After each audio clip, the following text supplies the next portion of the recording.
আচ্ছা, নিউজে দেখলাম ইডি সবার বাড়িতে রেড করছে। এই ইডিটা কি বলতো? ইডি হচ্ছে এনফোর্সমেন্ট ডিরেক্টরেট। ওকে, নাও ইডি বেসিক্যালি কিন্তু কেউ যদি ফিনান্সিয়াল কোনো ফ্রড করে বা কোনো টাকা পয়সার যদি কোনো কিছু ফ্রড করে থাকে, তখন কিন্তু ইডি কিন্তু ওয়ার্ক করে। এবার জেনে রাখো, ইডিকে কিন্তু ডিপার্টমেন্ট অফ রেভিনিউর আন্ডারে কিন্তু তৈরি করা হয়েছে। মেইনলি কিন্তু ফেরা অ্যাক্ট যেটা রয়েছে, ফেরা act, foreign exchange regulation act, এই অ্যাক্টের মাধ্যমে কিন্তু ইডিকে তৈরি করা হয়েছে।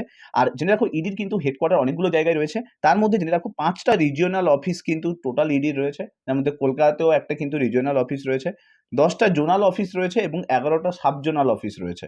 এবং প্রিভেনশন অফ মানি লন্ডারিং অ্যাক্টের মাধ্যমে কিন্তু ইডি কিন্তু কাজ করে। ইডির এই মুহূর্তে চিফ রয়েছে রাহুল নবীন। ইডিতে যদি কেউ জয়েন করতে চায়, মেইনলি কিন্তু আইএএস, আইপিএস, আইআরএস এবং ইনকাম ট্যাক্স ডিপার্টমেন্ট থেকে কিন্তু ইডিতে কিন্তু জয়েন করতে পারে। মেইনলি যদি কোনো ফিনান্সিয়াল ফ্রড হয়, তখনই কিন্তু ইডিকে কাজে লাগানো হয়। বিভিন্ন পলিটিক্যাল নেতাদের বাড়িতে তুমি দেখতে পাবে ইডি কিন্তু রেড করতে থাকে।